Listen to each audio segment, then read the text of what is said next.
this is the movie review section for, or this is the movie review section in the Slice podcast that I'm going to be taking out and making its own separate video.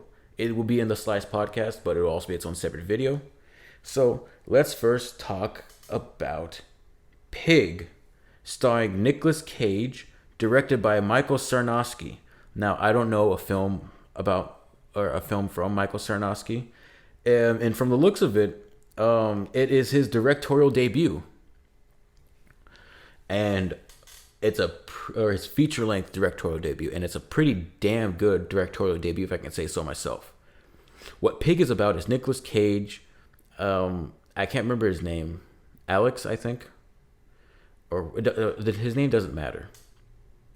He is a truffle hunter, and he has a pig with him, and he loves his pig. But people steal his pig, so he has to get it back. Now, when people were discussing this film early on, I think they were saying more so it's like a John Wick film. He wants to get his pig more so from the marketing, but it's more so. It's not like a John Wick film at all. He just wants his pig back, and that's it. He's not going to kill anyone. He will, and I'll spoil all these movies I'm going to be talking about. I'm going to spoil because there's no way I can talk about Titane or Lamb without spoiling it. And those movies are well long after their release date. So, he loves his pig, but I think it was from a pig he got with his wife, or reminds him of his wife, because it means so much to him, the pig. And he's a chef, and I think they're in Portland, and he's a famous chef. He was a famous chef. You utter his name and everyone goes, what? Holy shit! So he uses that to get around certain ways in certain places to get his pig back. He wants his pig because it helps him hunt truffles. Okay, and Nicolas Cage pulls off an excellent performance. Holy shit! I did not, and he doesn't do anything like Nick Cage does in his movies, but he's crazy. It's his stares, it's the makeup, it's his outfit that he wears. And Alex Wolff is in the film too. He's like the guy that runs this company.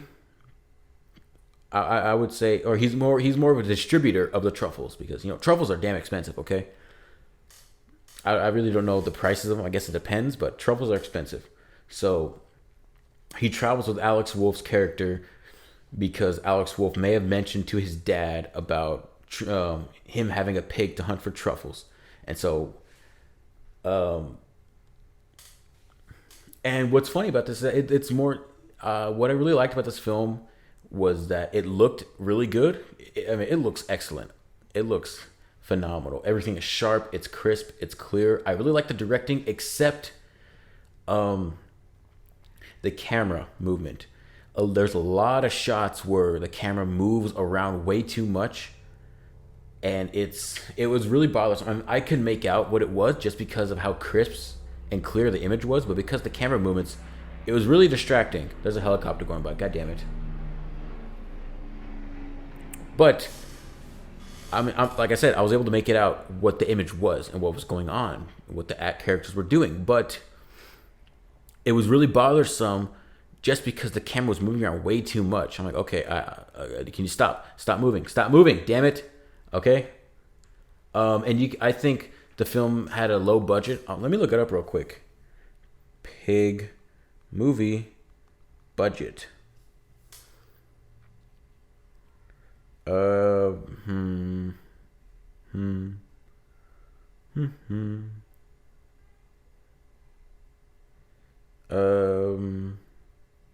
don't know. I can't find the budget roll. Right. I don't want to take too long, but it was a low. I think it was a low budget because they used one. There's not a lot of characters in it. You follow maybe 5 characters throughout the entire film. 3, 4 characters throughout the entire film, maybe. Nick Cage, Alex Wolff, and Alex Wolff's dad, who is the guy that steals the truffles from Nick Cage. No, he's the guy that steals Nick Cage's truffle pig. He had these guys steal the pig. And so the ultimate way to get the pig back, Nick Cage decides to cook him a dinner. Now, Alex Wolff says, my dad, you know, the last time I remember him being really happy with my mom, especially, who is dying right now, was this dinner that you cooked for them. So Nick Cage recreates the dinner, and what's awesome is that the scenes where they show them cooking the food, I wanted to orgasm so bad because I was like, holy shit, it looks really damn good. Like, wow. I love good cooking, and that was like some really gourmet stuff that they were doing right there. And it's it was a really enjoyable film. It was slow. I really thought Nick Cage pulled off a really great performance. I'd like to see a Best Acting nomination thrown his way, but I think that's all the film had going for it. Because I mean, it's not mind blowing. I had a really good time watching it. I watched it on my birthday, and I was surprised that there was more than 5 people in the theater, because it was a film well long after its release date. It was the last time I could see the film within a good mileage around me. But it was really enjoyable, but nothing was mind blowing about it. It looked really good. Nick Cage put off a great performance. All the performances were great, but there just wasn't anything mind blowing about it. But I really enjoyed it. I'd give Pig an A minus. It was damn enjoyable. I'd want to watch it again because I had a really good time watching it. There were some hysterical moments. There were some sad moments. Nick Cage pulled off an excellent performance, and I liked it. I really did. Pig is a good movie, and it's up there with some of my favorites of the year, just because I really liked it. Now let's move on to Shang-Chi and the Legend of the Ten Rings. Now, I like to say who directed the film every time I talk about a movie.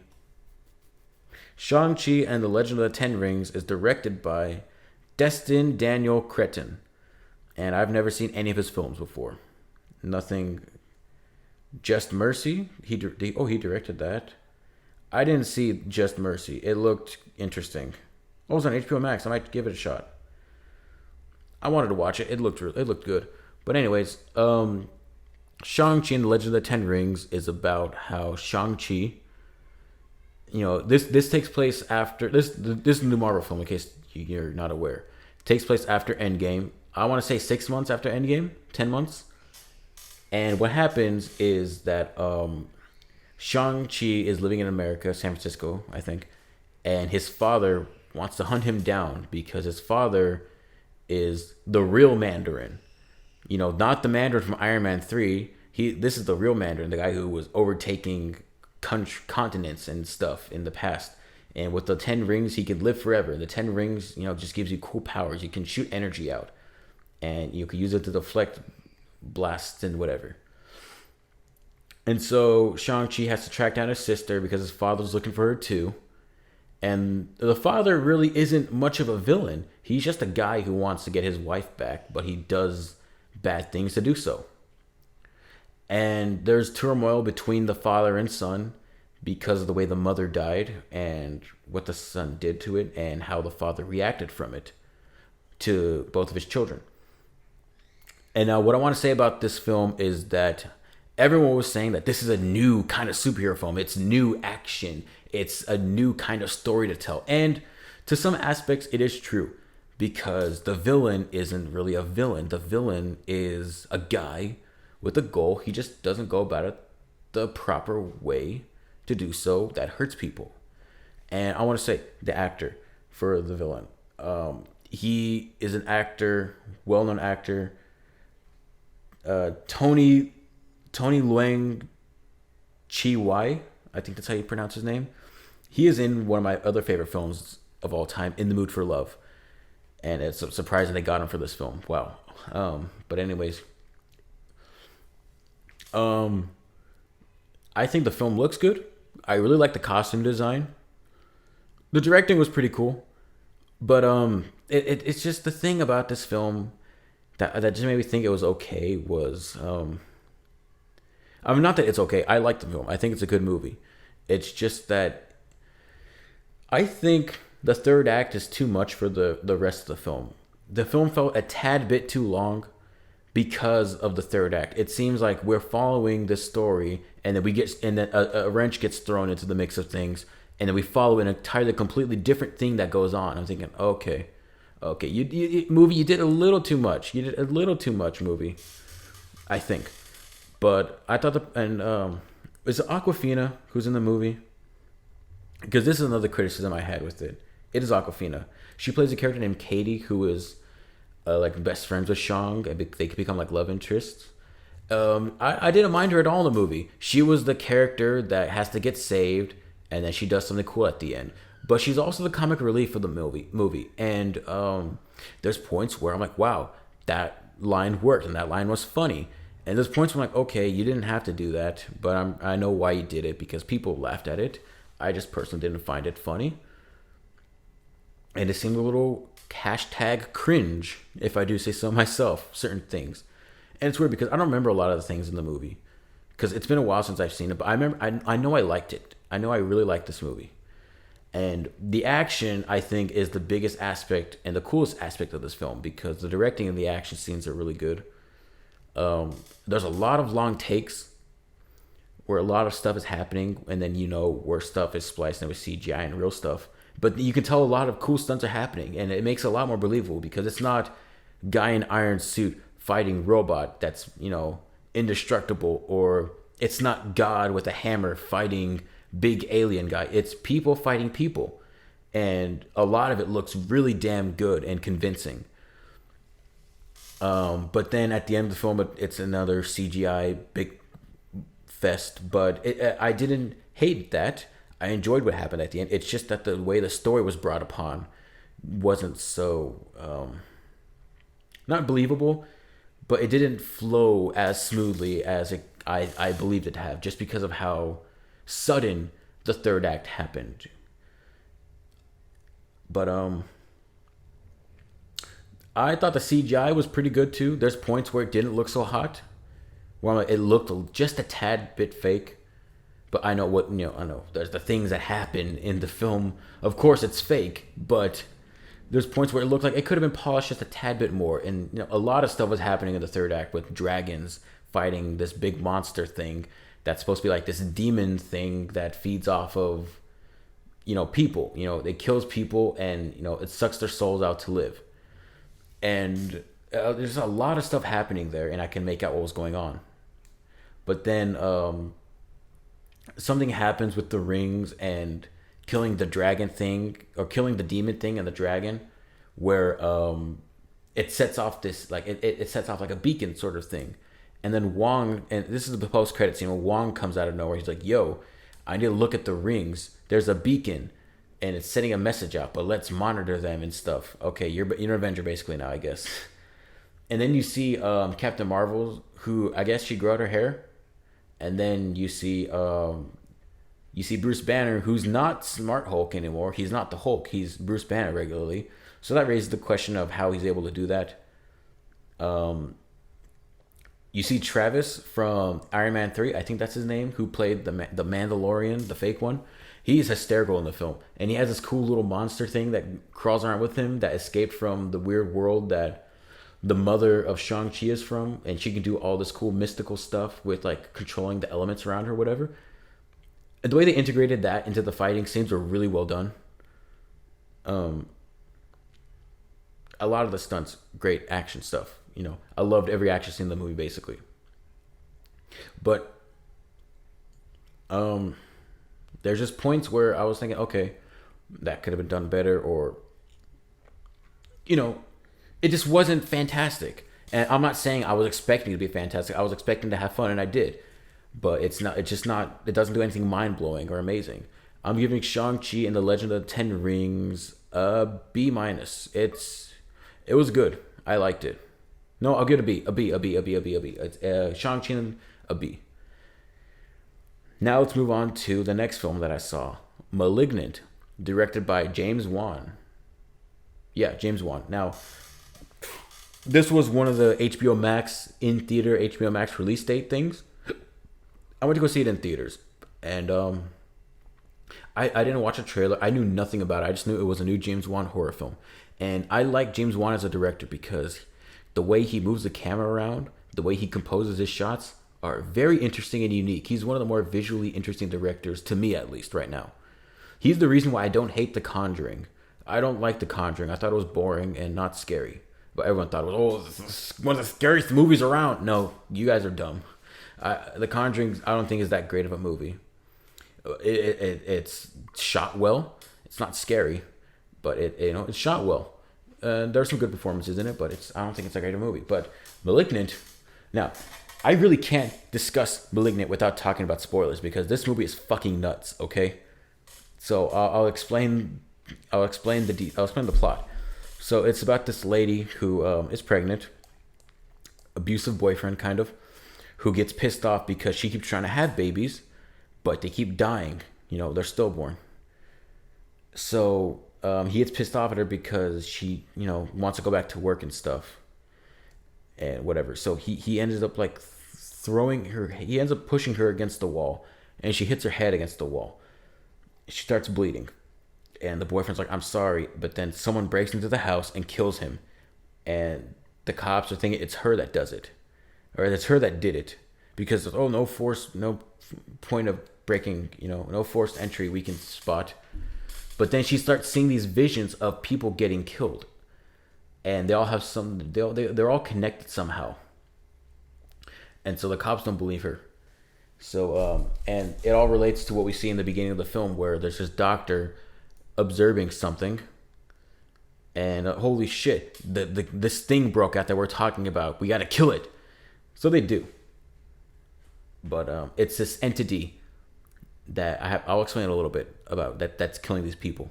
So this entity, and the entity is connected to the girl somehow, where she sees the visions of, oh my god, he's killing someone. What's gonna happen next, and who are all these people? And it makes you question why they're related to each other, why she can see his visions, And it turns out that the girl was adopted, and her sister, not a real sister, or not her blood sister, and they're trying to figure out, what's up with her, because she says, I keep wanting to have babies because I want to have a real blood connection with someone because I never knew my real mother. I'm not your real sister. And I'll talk about this real quick. The movie takes itself way too seriously at points. And I know that's the intent. It's because what happens at the end of the film is it wants to have fun and show some real cool stuff with action, mixing it with horror. But there's points where it gets way too campy and it wants to take itself way too seriously to the point where it's silly in the beginning. Or more so in the middle, because when we're unraveling the plot. So it's like, I'm not your real sister, and this weird techno serious music starts playing. Like, what the fuck are you doing? This shouldn't be like so serious. It should just be a moment that just passes. Then the sister tries the sister of the main character tries to figure out what's going on. So she finds these tapes at this hospital that she was adopted from, or whatever, or that the parents adopted her from. And while watching the videos, they figure out that she has this tumor on the back of her head that's this big ass parasite, right? So they cut the tumor out, but there's still part of it left in her brain. So when the boyfriend threw her against the wall, it awoken that thing, and it started killing all these people because the thing was awoken, and it was the only reason why it lived was because it kept feeding off of the babies inside of her. Like, I guess it was feeding off the souls of them or whatever. Because, damn, yeah, it's nuts. And then once this thing is finally fully reawoken and the girl is thrown in jail, it's cool because what it does is the girl, it turns her backwards, like her body turns backwards, and it controls everything backwards. So instead of like grabbing stuff like this, it will grab stuff with the back of her hand, like everything cracking back like that or whatever. It was really cool and unique. And it starts killing everyone in this prison, and it starts killing all the cops, and really cool action scenes. And it was bloody, it was fun, it was funny, it was action packed. It's this batshit insane ending Like this batshit insane third act. It was really cool to watch. And then it wants to take itself seriously at the end of the film with an emotional moment that doesn't feel deserved and totally out of place. And that might have been the intent for it to feel that way, but I didn't enjoy it. I did like this film, and it was very disturbing and creepy. But it's just that there's the moments where there was hashtag cringe in it, and it didn't feel the emotions it wanted to have at the end of the film didn't feel all that deserved, because they end up defeating the monster at the end of the film. It's called Gabriel. It's like it's her twin basically. It's a conjoined tumor parasite growing out of her head that lives with her now basically, but she could control it at the end of the film. And what this tumor Gabriel wants to do once it controls the girl is, I'm going to kill everyone, and all the people that I killed are the doctor, like a colleague or the husband of the doctor, and the mother. You know, I'm gonna kill my mother because she gave us up because her mother didn't want to, because she got raped when she was 15 and she couldn't have an abortion, so she had to give birth to this thing, and she had to give birth to the baby, and just happened to have this conjoined tumor parasite twin. So she gave it up to the hospital so they can experiment on it. So he wants to kill the mother for that, but the girl takes back control of the body. And then, everyone's happy at the end. We stop the demon. And I'm thinking, who's going to face consequences for killing all those fucking cops and prisoners? What the fuck? Don't leave that unanswered. You killed like 30 fucking cops and like fucking 20 inmates. Are you not going to face consequences for that? It's stupid stuff like that. That makes it more funny, but, dumb. So at the end of the day, it was an enjoyable film. I highly recommend watching Malignant. I'm going to give Malignant a B- because it was enjoyable, but it was really dumb. No, C+. I'll give Malignant a C+. Okay, next, I have to talk about this film. This is the most bizarre film I've seen all year.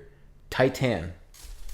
Directed by, I don't know the director's name yet, but I can tell you that she directed a film called Raw, which I heard was really good. And this film, I only know about it because I took my friend when he came down to Los Angeles. He went to go see an early showing of it back in like mid-August. And he was like, dude, I need to talk about it. So you can't talk about it. Wait till I see it. We discussed it already. But, let's see. Director. Julia Ducournau.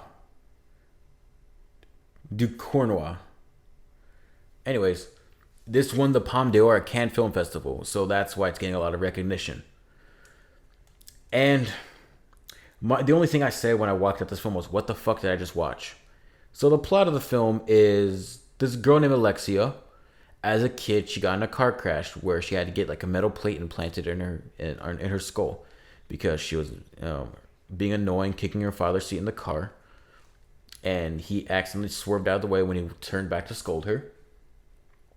And so she's a dancer, and she loves cars, and she loves the taste of metal. You can see, again, I'm spoiling this film because there's no other way I can talk about this film without spoiling it. So, but before that, I'll just say, I recommend watching it. That's all I can say. It was something new and unique. I liked it. I liked it. I was mixing up my feelings on it for Lamb, because I didn't like Lamb. Okay, Titane. She's a dancer and she likes the taste of metal because because she likes cars. And with the metal plate in her head, she really likes cars now. So as a dancer, as an adult, she fucks her car and gets pregnant. That's the plot of this movie. Or that's the catalyst. One of the catalysts that start this movie off, because she's also a serial killer. Okay? Her first killing seemed a little justifiable because it's this guy who goes, Alexia, I'm in love with you. I met you earlier a couple months ago. I need to kiss you. So he kisses her, and then she decides to kind of kiss him back, and then she pulls like a big hairpin out of her head and fucking stabs him in the ear.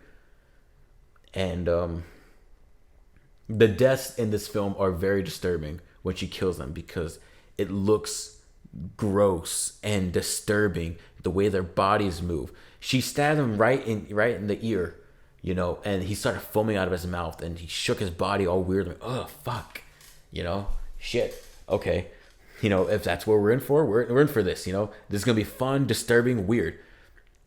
But she fucks her car after that, and I'm questioning how she got pregnant by doing so, because they don't show any penetration. They show her like wrapping these like bands around her arm, like a not rope but like bands, bondage ties, whatever, wrapping them around her car, and you see her like thrusting in the backseat of the car. And it was funny for a little bit, because when the first fuck scene happens with the car, you see the car jumping up and down, moving around a little. I'm like, holy shit! One, that's well done, and two, it was just kind of funny because it was out of nowhere. Like just seeing the car move around and the headlights are on. Funny. And I'm thinking, did she fucking shove the gear shift up her vagina or something? I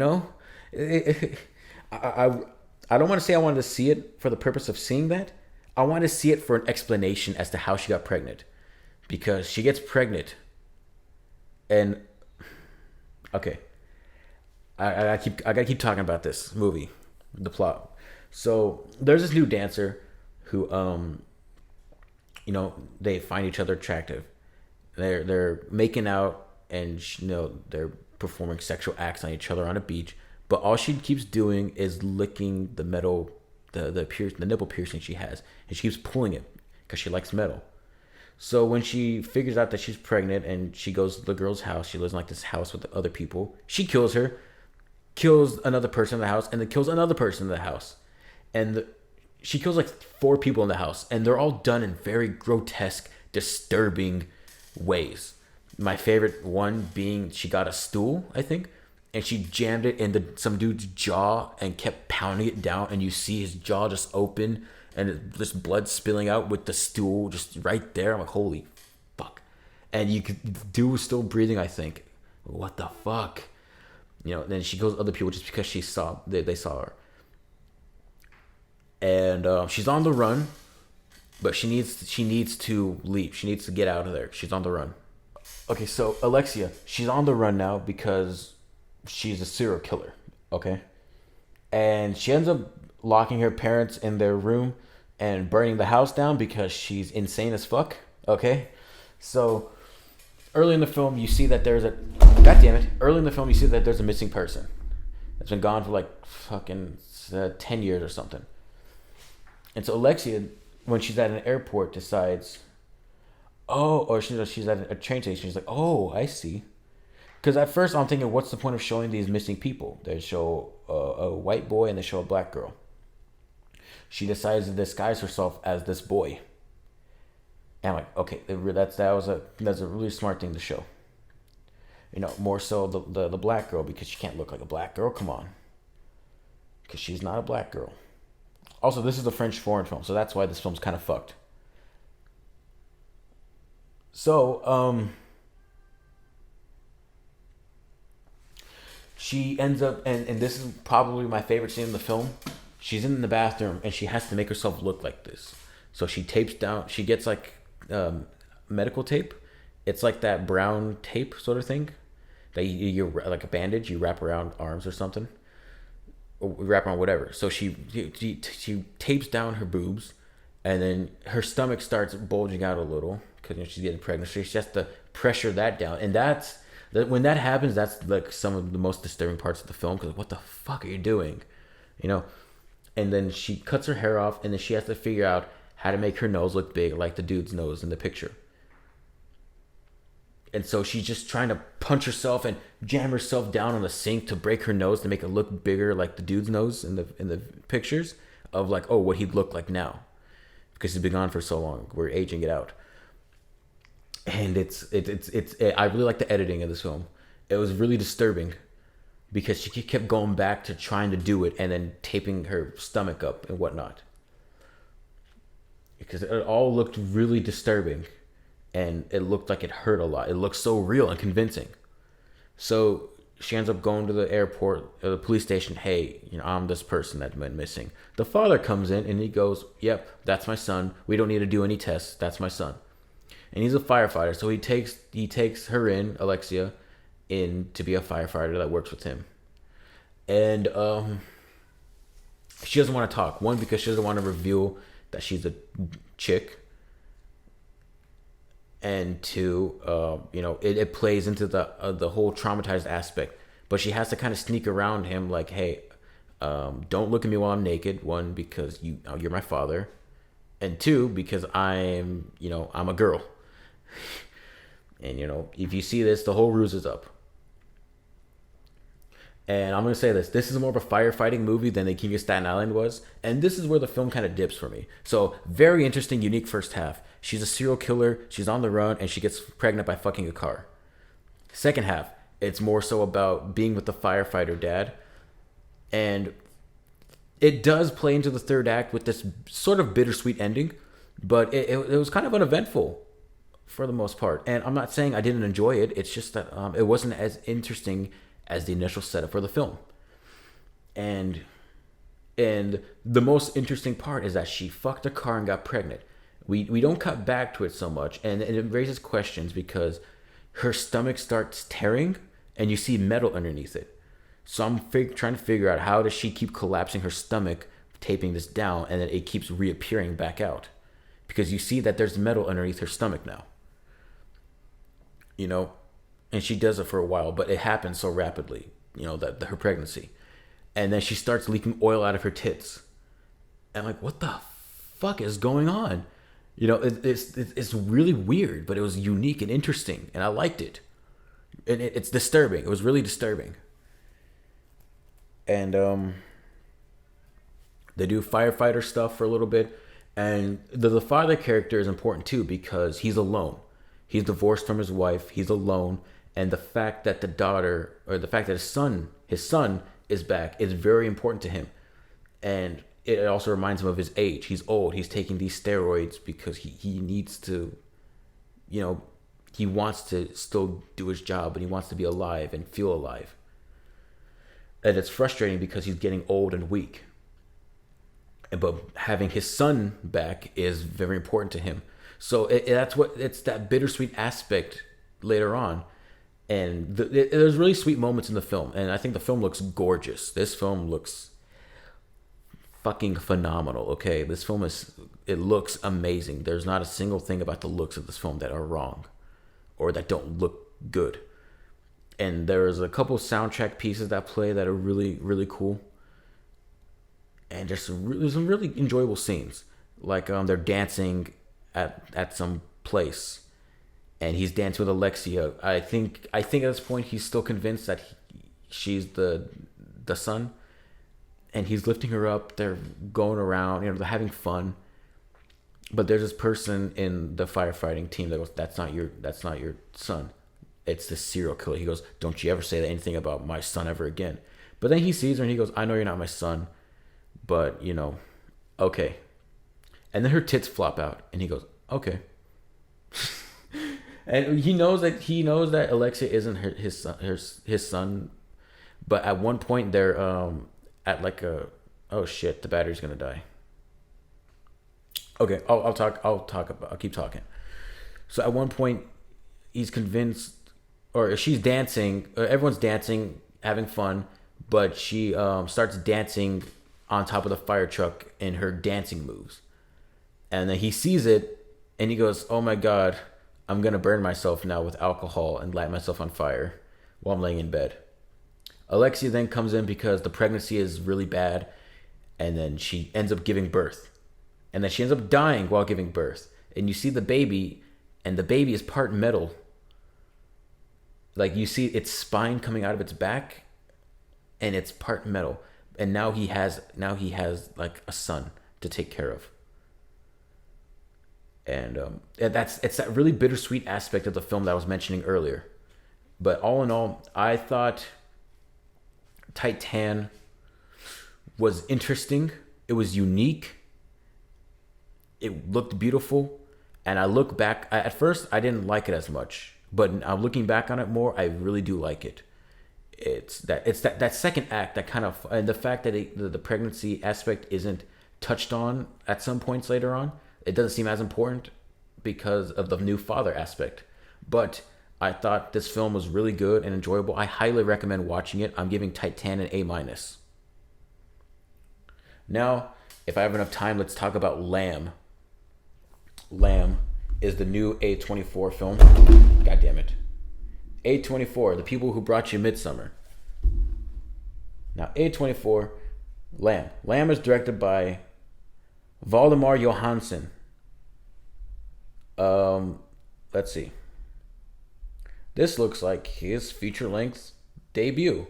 No, he had another one in 2000. Anyways, this film tells a story about a couple who lives on a farm, and one of their sheep gets pregnant and gives a baby. But this baby is a human sheep hybrid. It's like a human body with a lamb head. And spoilers for this movie. I can't talk about spoilers. I can't talk about this film without talking about spoilers. So, and they call it Ada. I think this is a Swedish film. But anyways, the mother's Maria, the father is Ingvar, and the brother of the father comes in later, Peter, who doesn't approve of this abomination, but he ends up going attachment to it. So I'll say this: the film looks excellent, and I told this to my friend. I said, "Hey, Lamb was disappointing." I said, it's a whole lot of nothing that looks really good. He said, dude, you just explained A24. I'm like, what? Did I? So anyways, Lamb looks really good. I really like the lamb child, Ada. She's adorable. I wish I could have an Ada in real life. And there's a lot of sweet moments with her in the film of the parents bonding with her and Peter finally bonding with her, because Peter is going to go shoot her in the field. But he can't because, oh my God, it's alive. It's a thing and it looks so damn cute. So they end up bonding with each other over the course of the film later on. And there's points where I would say the film was boring. The film was boring at points. I mean, it looks really good, but there's just a lot of long takes of just people doing stuff, like cooking. But it's to show the loneliness in the beginning more so because they're doing it by themselves and they're doing it for long periods of time. And it's focused on it, but it was boring later on because this film isn't really much of a horror. It's just it's like a family drama,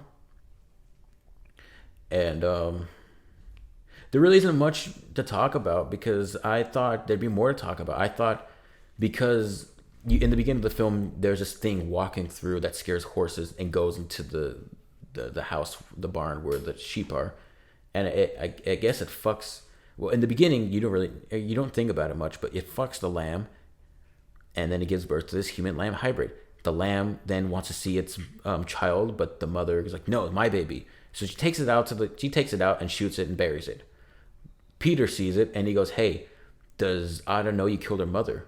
So he keeps trying to fuck her too, and so she gives in, but then locks him in the bathroom. They end up leaving. He's like, "Hey, it's time for you to leave. We're gonna go." Peter, Ingvar, and Ada are sleeping. Let's go. So they drive, takes them to like a bus stop. Okay, get out of here. But while they're gone, Ingvar wakes up because they were drunk.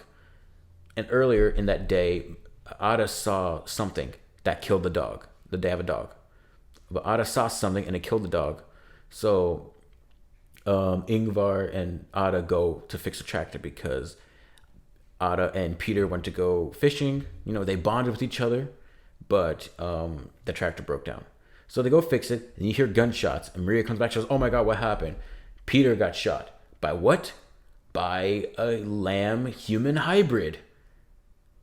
And then it shoots him, kills him basically, and then takes Ada away, who doesn't want to go because, hey, this is my father. And he goes, "No, I'm your father." It doesn't talk, but he's like, "No, I'm your father. Come with me now." So they leave. And Maria comes back. She's, "Oh my God, what happened?" And then she's just like, "Oh my God, we're done. It's over." And I said it. It's a whole lot of nothing that looks really good. And the reason why I say that is because the human lamb hybrid that comes at the end of the film, it just came out of nowhere basically. Because yeah, it's set up in the beginning of the film, But I expected it to be more of a religious aspect because one, there's an interesting shot of Maria looking out of the window, and the way the wood is built with the window in mind, it looks like a cross. And this thing came on Christmas to fuck the lamb. Like, okay, this might be like a Jesus thing or something. Hopefully, this might be cool, interesting. But they don't do anything with it. And I'm like, well, okay, I guess that was just a coincidence that it looked like a cross. But this film wasn't scary. The ending was just way too bizarre and out of nowhere, really. Because, yeah, it does show up later, but you don't see it. And you never question it. But Maria had these dreams. Like, she always knew something was coming for them. But it was just kind of uneventful throughout the film. It's a slow burn drama. I get it. But I just wasn't all that interested. I mean, I was interested, but I just didn't care much. I really can't explain it. I didn't like this movie. I really didn't. I was really looking forward to it for a long time, but it didn't do much for me. It looks really good. I have faith in this director to direct some really good stuff. And I expected it to be scary. But you never know what you're going to get with A24 films, especially with how their trailers are. But in the end of the day, looks really good. I don't regret buying a ticket because it was unique. I saw it a week after it came out, so I was able to avoid spoilers, thank God. But I don't regret buying a ticket. It is unique. It's something new and fresh and original, but it just didn't do all that much for me. I'm gonna give Lamb a C-.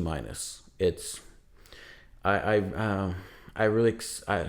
sucks because I expected more, but I shouldn't expect things, but I did. And but even watching the film, I was just like, okay, whatever happens, happens. And what happened, I didn't like much. It's sad to say.